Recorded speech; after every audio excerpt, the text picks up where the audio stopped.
Beazine program Omwerato kampamye buri kimwe cyo rikora necamani kandi iwe ujye ukora umuntu ukora tukusimira kimwe buri kimwe cyo gukora ruhanga ntumushanga akutere mu bwango ufuna kasente kamani munonga program Omwerato NKORE Media TV. It's me Beazine ZJ na Dharlyne Owankore, Minister of Smile. je nickname yawe niwe Nakugamba Dharlyne orije ndijo mujonje nogamba genda da urije kuruka everything is fine weekends jere yoja yawe jense heruko rwakana kan mami oruzenjero wana ho birodi kakugambira ntugume tamburemu. apana So nyowe wiki yanje of course kitweze ko rwakana rwakatanu nasimbura. I had to go for a trip tujende nkaya for the porto bundi bujo simbura mbara aho rwakatanu kazasha 10. I had a big team abana bambara by the way bari sente abana bambara na chakaze and you have money you guys mwine sente. I love that nanye nite kwa kora mnonga you know or is exposition ngo nyomwaza juza ati no money no love. Anyway ukutaka dire kutwarjira toika football twashanga yo timu ya Aquafina Pepscora baramu manager Davidson Alberto Letha names Bounce Boy Akayo Truth 256 na timu yona manager Brian timu yona tukajishanga 40. So kuno yankaruga yona na bakoro mazi JK timu y'abachakazi JK ano JK it's called JK by the now Beazine no mchakazi.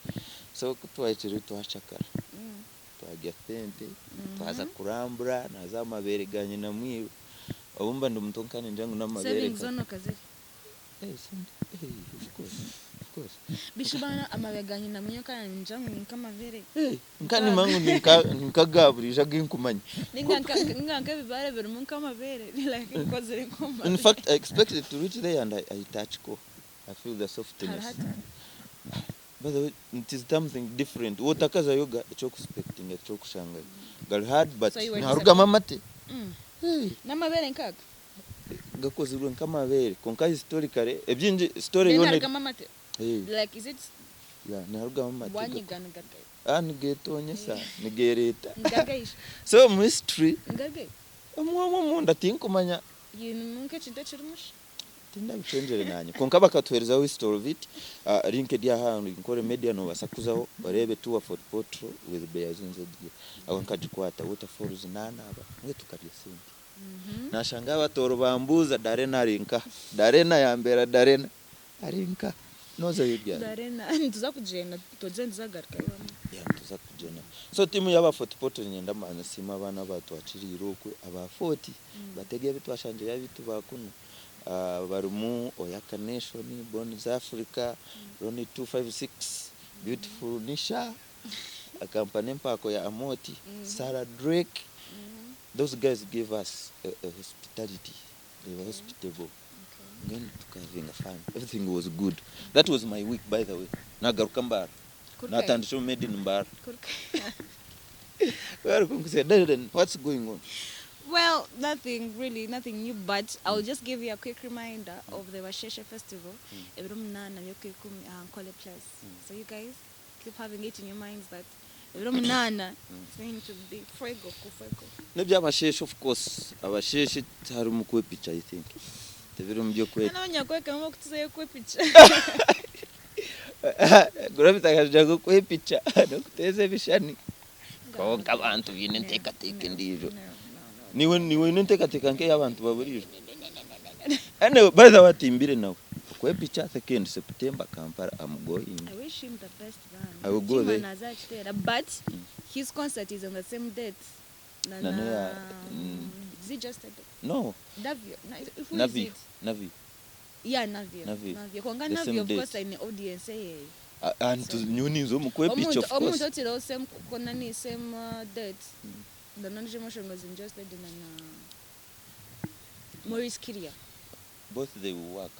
Or Brema in the audience anyway. Radio ukora nako. So Washeshe Festival neko eri ari NKORE Press ebiro. Nanoko okuyikumi. Yes. Kuni hari nitikayo ryari. Anyway come through ntubeta kuja mwisho. Kandi mutakayebwa ngu originals of Alberto. Yeah. ebirabiro na mwenda uko kwezi twantwendera okwezi kwa bakingi no mati cyo mwezi gwitwa abamani. So twantwendera omwezi ogu twine embaga ya man ebya vibes launch originals of Alberto 43 going to Mandija twira over 11 years ariana terendongo niwe initiator wa Made in Bar niwe chairman witu itu over Jerma okujukora. So nituza kwa tugia vibes launch okutamune busha twine table y'emitwaro 30. Table jonerho 1 liter bottle of Jameson na nebindi na of course na aquafenamizi na pipscola byona niba biryaho. So come through ebirabi na mwenda vibes launch no turatere pate ya originals of Alberto 43 tuza kuba turodare na kweta ngo kuwanya soro mbasheshe. I'm going to come through. You come terendongo abanyankolo bajangu tuze kuzine chikiri Enduru chedongo. Darren, people are still watching us. Our program is Omwerato can Beazine DJ. I do it with Dharlyne Owankore kandi the program no kujangu tombeke industry it omishaho twino mjenyi na kutujoininga is an MC is influential atwira hendongo na agichenga tuzakuhaya muna nakora nikafuru konga Dharlyne warire ranch watch ko inenjara kidoreka ngo inenjara ai tijara the kawaja. Anyway, going through Merachi meaning. Merachi EP meaning. Merachi norat. Unataka kanchi Merachi tinka churaga no mu Nyankore. Kumanyisari it's new. Well, Reggie vocabulary. Reggie agenza page ya ngiyateza the correct meaning. Babeni babuza abantu by the way. Bakubuza. Read for us. Acha nicho mu rujungu kandi ukeza njye tushobora mu Nyankore. Yokunyama. Ni uri kumanya uri. Yongiye mu kigo. Reggie said the Greek people say Melachi and the Englishman says putting your heart out, putting your heart, soul and creativity in something one does. This is exactly what I did on this EP. That's why I called it Melachi. For so many years you have supported and loved me, and the best way I can appreciate and give back to you is by giving the best piece of me, good music. So he's saying Melachi nchimanisa putting your heart, soul and creativity in something. Chokora. Aho umuntu wito omukiga wanje niwo rukumanya rujuma omukiga wanje no munyankore wanje wa wo kuzabushenyi acenge azanga Melachi myself take umutima no moyo na creativity mu nyankore no kuhanga no kuyiya okuyiya so take umutima umoyo ukariya je kintu like chimocho no kachiteka mu like you feel it ngene ukachijura ukahora kigi cyawe ile kintu ukachifeeling ukamanga ikintu cyanje actually burikunku bandi ampura I own this, I feel it. You own yeah, so no plan in feeling. So it's like this guy had gave us enough kandi na EP wahura je music yasho wize byona ni baso butakorera bugongo but they are all nice. Your favorites. Chancy, Chavi, they're all good songs. They're all good songs. But of course, we are not But so to offer following it and he put his heart and soul in it. So all the songs, personally, I love them. Okay. So he said he put his heart and soul into something. If you haven't tested on that EP, you've missed a lot. You to record za YouTube ya we. Or searching. Byona bikabiri muni bikoraje. Anyway, as we come back, we are going for a short commercial break and we come back with our guest. Then, nebindi tubyongera ebitukuza konjera byona tubikore. Let me first give shout outs. Let me see abantu bito nibatureba. Shout outs to you, Edgar. And if I'm giving him shout outs, I should not say no abushenyi. Mwami wakabambiro. Wakabambiro. Kabambiro. Yes. Kabambiro. Edgar, thank you so much for watching. Then, of course, MZDek. I know. I'll just give facts the man. Fact was in. All of you guys that are watching. Mark Sugar, thank you, my love, for watching. Oh, Ashai Oma Promotions, Felix Peter Gono UPD friend. He's my good friend. Ashai Oma Buriomuni mwine Owamahe Baro Yabar wow Baro Yabonye Nebindi Mnonga. abantu boine konka shayi na trumpeta abana abo bacakara munonga rest night badgukuzi za nyanga bazo mukwe picha but always put on my brother. Let's come back, stay tuned. A short break was here Omwerato with me Dharlyne Owankore and Beazine ZJ Serebo Wambara Kana Nomjenyi, one of the best MCs around, and of course he's already here. What's up, Mr. Oh, our NKORE Media TV. Thank you so much for watching. My name is MC Wakaima, the microphone control, of course, Mr. Lipsden.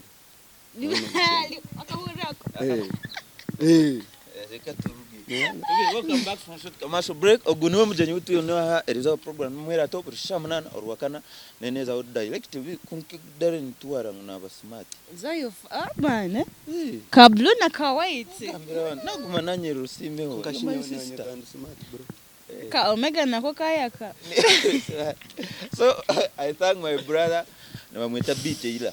Beazine nakorana kaganga fashion. So this is customized. Kukora kandi buri kuja ugumonye tegereza akam different. Hashota design Beazine is very good. Edit design ngenyo ni warabe nshoboro. Beazine shana mamata Beazine. Beazine is good. No wari kora na Belga live. Yeah. Oh. Na korana nari na Google want to party. I'm going to come Yeah. I'm going to come through. He's good. Yeah. Okay. So Anyway, what's up, Wakaima? I'm okay. All fine? Okay. Beazine. Most.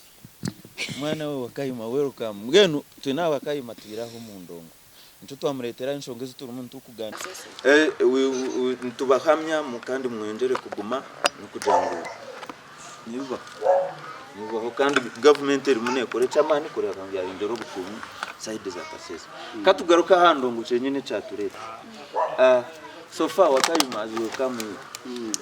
Twendo banze tugambe Oriota endongo dieta. No barati Nyoka Wakaima tinyine nshonga kandi ndongo ikona meji kwaseremu amazima garingi ikona mendongo kwaseremu hati kasente nakache ko katu stopping of course kubano tutere ndongo akinkubara nyenda kwiza kustamana Dharlyne Owankore ndebera tegekere basheshe festival chebe ka Dharlyne na experience ombinte nyenda kureta best of Wakaima. Oh, evento garanje. Best of Wakaima. Nyenda ndete best of Wakaima MC obatuzenga itutere pate chende benka free entry. University Free entry. Amana batere pate. Kandari na kwira ntiterana Beazine. Shati. Nakujanye nabantu banje audience ne 40 mukuma baki. Tugende directly turebo zure Omega 256 kandi almost budumwa rya no takukimanya you belong to the camp. Yeah, diagram erosion. Omega mwineki tukwenda tugambe ati to bapata tugamba twine yes twina hingambera eshaheji eshaheji twine cyeshongoro kya cyashohorizo berye nyini today kiri social media platforms zona ninga music ambaze music platform media platform so waza YouTube waza Spotify waza Boomplay ekishongo bajeta no money ataina sente kokaba beshongorire batweshongo mbe chakushemeza aza cheshongoro you guys think let me Omega, thank you so much. Thank you so much for singing this song because I was thinking about Kambuze Dharlyne. Apana, no money, not in that.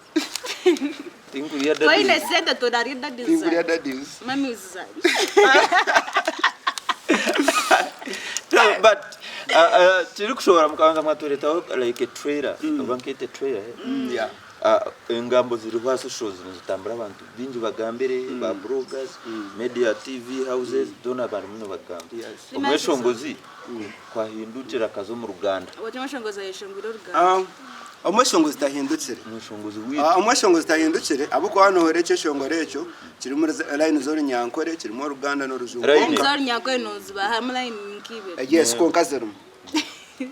So ati nane chindi ekinkwenda abantu mukyenge Omega tahindukire kuya Omega nka Omega right now ni mwana mukire brand ekuzira kandi brand ke kura nono yeyongera kufuna demands z'abantu aba different At right now Omega kumpi Uganda yona ne wuriza music so araho abantu bajangu ati twe abatakumanyura nyankore no tuteka ho cinko muntu kana nekindi ninza ku example emwe wabo uri yachichweka let's say aha mwanya aho ine ka restaurant kawe no wakatanda corona kapushi atoshanga ba clients abo banza kufunana bake bakubasa kuyanya amani baje binyungu bane bihimba so no basa kutanduka no teke kwako ku restaurant waje pushinga waje promoting yakura ufuna mabo kwende nkogo ufuna mabo kwenda mwinyama of course no ine nabo kora chi kubasavinga so Omega ndera nchakoze so murebere ngo twetagayo inabashabire Uganda akone bakunda music ya Omega nkati bakucenge bigamo so mwashamu nabuka tubahereza true mwetegereze byitubira mune bigaruka Omega we tine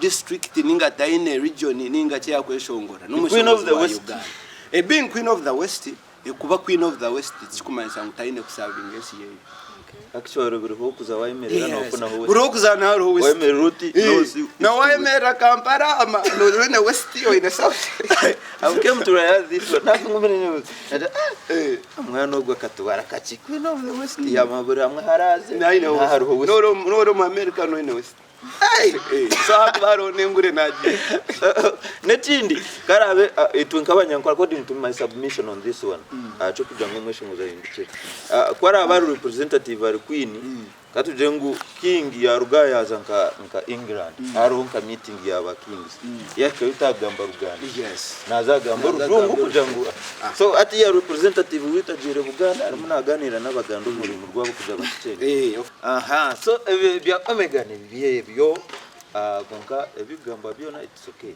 music yo quality and I hope from you to let you muriwe expecting kujangu music ntugumanye fona hit by the way night veturi niwe omwana yaje tukunka shiteshongoro kutibeti tirisi yabwenje mu kitirewe kindi this year by the way abantu abaruko following music ya Omega ninjira ngo nimbana mu kireba music ya Omega we nakora ekeshongoro amaking ashwango cyakuza kukurataho kiza kwa kibonire kusinge cyacyo twatandikira nkari deep in love ekebonire yateka hondera ekebonire twazari sobe yarithane nawe ekebonire twaza mukamingi ebereki nawe ura mukamingi uji praying right now no ratiri nkekisia actually this year nayo no rengu ekesho cyangwa kitera ati no rengu cyaize chweka cyo mwaka ko muzina kujangu tuberekire then you also what is you say about Omega doing something in Uganda? First of all, she resides in Kampala. She sings very well in both languages. So I think it's very okay. She's talented. Very talented. Concretization go chuni chirunji chirwa platforms YouTube everywhere muze searching kandi mutishemere TikTokers bakabatera yo gundi yanje abana bari mu TikTok ba picha kanyo Omega cheshongoro chibonire kuyaho itwengo nyonkoro kuchitira rabo ujo batayi banje Wakaima na timu yona no kuchukuza kuturemese aza echeshongoro atayi na sente tafumitari ndaza Beazine echeshongoro cyo nchirigiri yo kuwa translating konka yajirambo no money of course you know no money no love no if I don't love buri kimwe cyone without money you can't get anything you can't so without putting Omega 256 aside, we had a topic to talk about today, right? Factors that break or reduce relationships with fans or celebrities. Ebintu ebikutirayo kuyaho enkoragana ningashi okuichiririza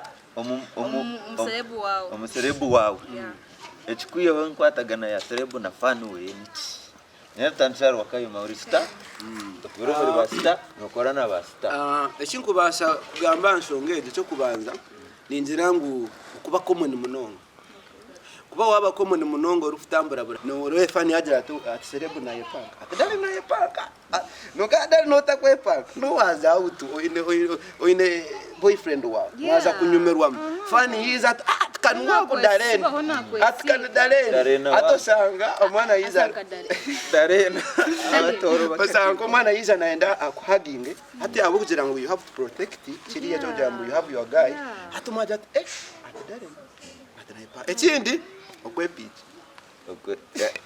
Actually, kwa picha kurujira mgeni mkonkete kuko cheshongoro kumutishishire kumishirije Unajua ndio kwa picha. no kuterevishana picha. So you mean graphics you were saying that just Yeah, actually you from the interview inarebera ariko arakajati okwe picha buri omo ye picha tukubisa bifananye Neje towe picha ne fani. ata bafani babagara kwe picha ne bastaba. So nyo echinkuma etikusinga yo kutiganisa no kuya relationship page. Actually nkuza kureta to page nyene cases nyingi za baserepu na bafana zo inbox yangu. Kuya protecting a brand team kunda kubitoma huri. So ko kureba wo ine fan okindu ukaza beyond being your fan okenda muzomo byaravu na no mbya kwe picha byone ebyo biwe okumo bitwarize ndikoko mukenda ngumuzoko obwiro bwinji iwe nka star bastani njimani mwamwe n'abantu benje bakuba kurashinga bacherewe no boy no so atoriya chija mwazo mukwe picha nyenchakare yaza kwikakare wo ino ndizo fan ata I came expecting love Kana nechi. Atanika kusudi. So ntumesa kara bebe na posting when a guy then if you have a guy buri gukora show je na posting cause an personal interest in you izo byo kumukuzo mu relationship kamukanyincha karaka kushango ino ndiro And you have a show they will not post it. In fact nimbaza uja mtaza hiyo. So ntumesa ngu relationship ya fan to artist yargo. And another thing you see for us itwenka abantu ba camera we are living to life yemburundi aroho Beazine no mu camera kandi aroho Godwin omuka so now so ati bafani kakuba nakureba ayebwangu set wakujisha warondekira wari wachitaho wajaraje wiza set na ine bintu yakwana ku expecting amu wenko umuntu ayine cyane cyakureberamo atoshanga kandi wazo mbyo kandi kumutwaro wawe nace yaza kureba haso yawe yona tumushaka amenye nyine wizikiti icyo nacyo nikiretera by the way ajatinatome kukanosha nabwe n'abafani bitwaba bakurashinga speed Apana kana timwe ba celeb in quotes no imwe ba celeb you're a girl no mababa nginisa mnonga no at fan of course ni mangu abantu abinji mentality yita n'abantu abitwamye ndo rigana Wakaima na no wamika utokugamba naona kana dati Wakaima ni mangu of course already tabini kubanyu no obaina babo gira mazima already wafune radio mentality then why should when no yitiriza ati ntikugamba ukitiriza then ukagumiza mo radio in area mentality because Anna, let me tell you something. What you don't know right now standard barrier abantu bari muri mbar Beazine people are sharing they are sharing partners so niza kuba ninchimanya you're dating someone but I'll still come for you. You know you have someone. Yes, that's how baramaya mweka siska. So kati ataho atubere muji bashija mshtakshora bakazi. Nabafana ni nabafana no bachirenzia. Fana na mango no mukazi bayira we. No mwana yizo muyendo box akutira yonke bishani akutira yonkati wa videos akira. Kamera birobi tubyinyi. Tuyebuza. TikTok bereti. Mwana kusinjira video audio munju yawe. Mwana kusinjira video. Ndikuranka TV Nkora ready. Bishto tugambira that celebrity no. Nangi. Tugambira guy. Reka tubike mwe nuko akubariwe. Yo. Kwako. I don't have any scandal right now moment now. I don't know. You know me no. By the way camera hata Dharlyne nyinji umtown. Yo no wasapori yawe direngo. Ni bwabo. Omwana na releasing account noti. Ene tukwiro kwendera enjongejo. Obwiro bwinji abikinyo kinani ndeba umwikinaija akushaba contact za baserebu bona bambara omwishiti presenter MC event organizer DJ promoter manager webara munaza gukora yazo mu inbox yawe msindije namba yawe kayi msindije namba yawe nanda yazo mbara nanda yazo mbara tena oyine namba yawe atireka truth natutaka kumara kana muri bagataka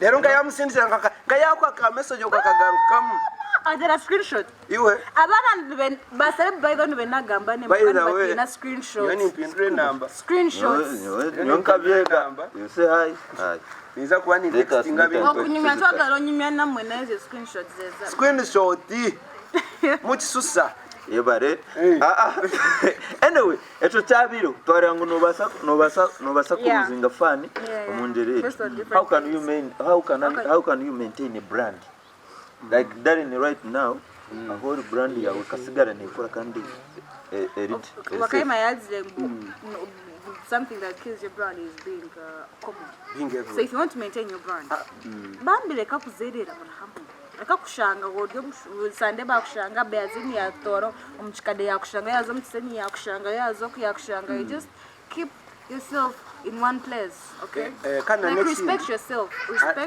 your boundaries. Nama tubogamba nabo ekakweza byo mama tugawo byo mwe tujana kwenzanga nako. Like just keep yourself. Just in fact kale mwani gumoru wenga abantu noenda ba to add on that that's what I was saying. Na next thing Dharlyne by the way ekindi wanda keeping a brand yawe ikura be you. Thank you tokopa Dharlyne tokopa wakora chicho okitegeera aishirara respecting abantu. Don't be common. Do your best to go back home, charge your phone, wait for the right time. Genda ku TikTok, genda ku WhatsApp, kwa chimwe webata kuiso yagara wenyigewo ate webate bakutaddeyo atonyigira abantu nenga tobaddewo so be you. Nature no sanga you a very big brand na yodi mubalo sabiriza mwenge like to ina sende chitwa mbalanga to ina sende chichi stay home. Drink your soda. You also die and not reason. Wawe nebe kumisha ndugura kasengezo mukabanye wanyono nda kusinda. Nika kuzombaraka ndo kaza kweshwa. Batsenga. Nane chindi. Ati nyonke nkore yanje. Me Wakaima. I do my best anyesere. I do my best. I go back home. I make sure that my phone is on. I wait. Beazine ya kunde chinkozire. Na call you back. Okay. Kunkat kwenye gate. According to me, it's what's up keeping a brand. When an artist, I want to be this. Okay. Then you need to look for the right people who can help you be that. Yeah. Into that cause good examples. There's two years to we know Omega way back to 14, 15, 16. And Shahid, I married. John Samantha abayine abiyabe natambura nabo by then bakabata kubasa kumusya hari right now bakakora hechabo ekibakoze abokuba because kuno jangu bote barakoze ekibakoze mushanga na hari tabakumureba so bakora party yabo. What I'm trying to mean is this ko omuntu unyo nanye ne Dharlyne today then before starting working with you I worked with someone else notaka meeting ndio kuja tukore koko hine okay listen Beazine chendo dezo gamo no manyisango no boy no muntu like arukureba ikofu no muntu then akwimusya buri muntu hinerevo yakubasa yakubasa kuteka so ware wangu ahinko ndatinka chero konko muntu ogwamani gumukono gweni gukoma look for someone better than the other one. Then tukore you keep clean and good muteticha munonga akwa sirimu neita na nokunywa nchanche ndo nyo akongo hydrating and drink a lot of water. Abana wake kubiyama muganyonga munyambi mushoboro ati munyo akwafina nywa na kacha hari yo zundokoroni akwafina nywe mare nywe amazi nywa kohozo nyumi yeah agwa dekangamira Wakaima umuntu nakuterese mu mukasheshe akwenda kwereza umurimo noza yona hangover omutwe kureze nugamba na wareba ngo no mushikaho nubwo kuba wa brushing ahurira maru ashirakoga kasigaza kashobu ine mwana wanyaganye ngwaina kabadi na nyunyo muone omunya nukugira hangover ngwanyuze umonyo ajana no kuwargo mba. Anyway, ni mureba Ankole Media TV kandi ugumbu yazinzeje. I always do it with Dharlyne Owankore kandi rero rwakana shamanazi yangu Ankole Media mutitira offices zitu nshangwa aje kwa Plaza room number 79 mutitira tukore byamana abeshongoza badio ko murete music yanyu ebe copyrighted mufuno mu sente mufuno mu art yanyu ndebo eriko tuna dio musaka wari gukora ndimo odusiwo ninga si chairman wakajanga takwenda tumwe chairman chairman ndi honorable dio musoga na copyrighting music yawe nore ni cyo bari munsi barwanira ba Kenzo ruguru Kampala rwa Kenzo na Bubi na hanu y'abana bamwe nibeyeto bushega konkani barwanira kugira ngo ati ese musente so nasakuyija niyo mini wayiro bacharwana aba ibo beno funera social zawe music beno gibyo ugumufune zo kujya tuteganisa n'amasomo no kushaba biyomba mwebale kuwachinga turu kubare as we are going to sign out give us your last words. My last words ekingubasa kubagambira muhagire Omega 256 music yeye muze social media platforms hona ubase kuninga music ya Omega kanyewe MC Wakaima. I work with Vega Radio. I'm Mabeta workmate. Workmate. Baba schoolmate. The workmate wa Dharlyne downloading hapo jita msimu kale sha yona umshana nawe na ijogo.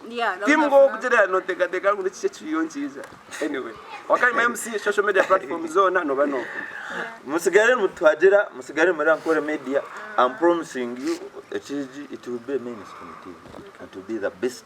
Nkore Owankore naye no brand ya mani. Anyway, big shout outs to Nyandanda Musia wa Giga ati ndikuza kumarira umugiga manager na mwita manager Ikabod Rugari yo muhezi Uganda, manager Davidson, regional manager Square Aquafina, manager Brian, Afande Moses Nyandanda Musia wa Giga bom bara mu barugahara na General MK nashuwezi batamwe no msiwaje nashuwezi kawamwe sorry you do night agasa bitu za hita anyway eze mukone ebiri za hita za bati abibanda ndimuninyija kandi turi muntu kutambura Western Uganda yona I will reach everywhere nyo gwanje no kutambura nkaguma nkakuretera amahoro uko rwanda yakuretera n'abanywana basi. Just take care of yourself. If it's not on Beazine, it is not safe. Speak out. Hey, wait. I'm going to sign out right now. No money, no love. Stay tuned. Asumani shout out to Asuman, our director. Our producer, DOP, graphics man. Asuman, Echoka ya Nature Money, of course. Echimuna mukunziro munonga. Akajati ibintu bya gift. So you sing and very happy. Asumani, we are fighting. Asumani, we are fighting.